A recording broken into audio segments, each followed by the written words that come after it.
আসসালামু আলাইকুম বন্ধুরা, তোমরা সবাই কেমন আছো? আশা করি ভালো আছো। তো আমিও ভালো আছি। তোমরা আসছি নতুন একটা ভিডিও নিয়ে। তো জ্বর কাশ ঠান্ডা, তাও রান্না করতেই হবে, খাবার খেতেই হবে, এই জন্য রান্না করতে চলে আসলাম। আমি একটা ফ্রাই প্যান নিয়েছি, আটাতে পরিমাণ মতো তেল দিয়ে দিয়েছি। তেলটা যখন গরম হয়ে আসছে তখন মুরগির মাংস ভিজিয়ে রাখলাম। মুরগির মাংস রান্না করবো। তো মুরগির মাংসগুলো প্রথমে একটু ভালো করে ভেজে নেবো, তারপর আমি রান্না করবো।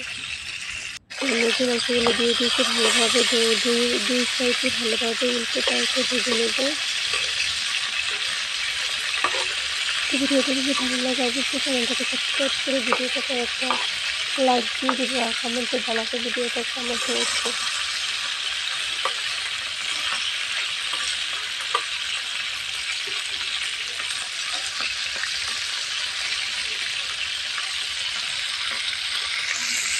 তো আমার মুরগির মাংসগুলো ভাজা হয়ে গেছে।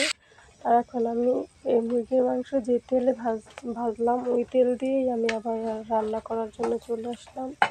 তো তেল দিয়ে আমি আরেকটা কড়াই নিয়ে নিচ্ছি। তারপর আমি তেল দিয়ে গরম মশলা দিয়ে দিলাম, তারপরে আদা বাটা, পেঁয়াজ বাটা, রসুন বাটা দিয়ে দেবো।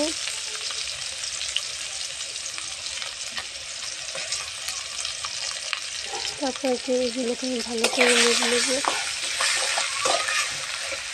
ভালো করে মশলা যাতে ভালো করে কষানো হবে, খেতেও কিন্তু ততটাই স্বাদ হবে।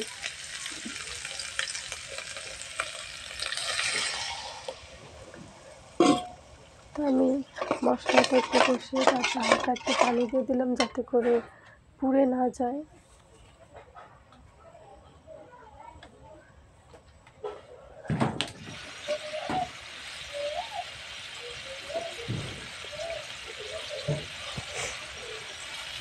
মশলাগুলো কষানো হয়ে গেছে। তারপর আমি দিয়ে দেব শুকনো মশলা, লবণ, হলুদের গুঁড়ো, মরিচের গুঁড়ো।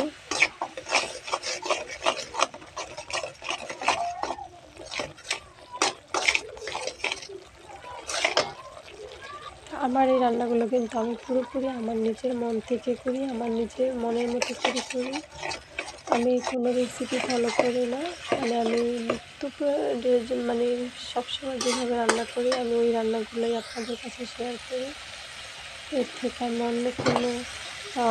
অন্য কোনোভাবে আমি অন্য কোনো আইটেম বা অন্য কোনো কিছু আমি ইউজ করি ওই রান্নাতে। আমার মশলা কষানো হয়ে গেছে, আমি ভেজে রাখা মুরগির মাংসগুলো দিয়ে দিলাম। তারপর আমি মাংস আজকে আলু দিয়ে রান্না করব। তো এর ভিতরে আমি আলু দিয়ে দেবো। আলু আমি আগে কেটে ধুয়ে রেখেছি।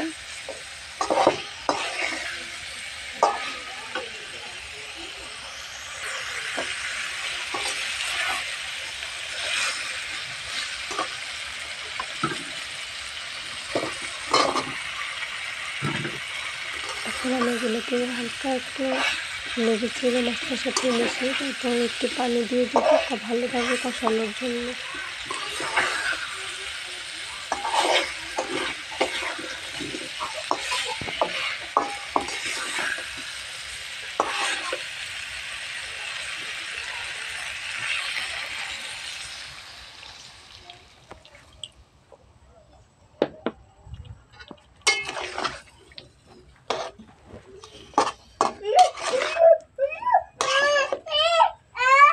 এরকম আমি সরা দিয়ে ঢেকে রাখবো, ঢাকনা দিয়ে ঢেকে রাখবো কিছুক্ষণের জন্য, 5-6 মিনিট এভাবে ঢেকে রাখবো। তারপরে যখন ভালোভাবে কষে যাবে, কষানো হয়ে যাবে, তারপর আমি একে সিদ্ধ হওয়ার জন্য পরিমাণ মতো পানি দিয়ে দিব।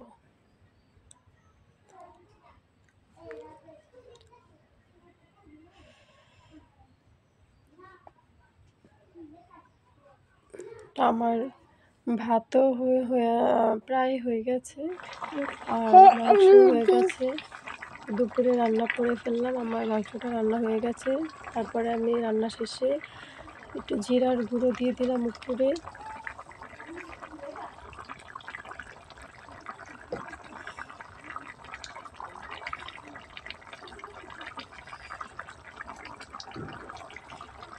ভিডিওটা ভালো লাগলে অবশ্যই চ্যানেলটাকে সাবস্ক্রাইব করে দেবেন। সবাই ভালো থাকবেন, সুস্থ থাকবেন। আল্লাহ হাফিজ।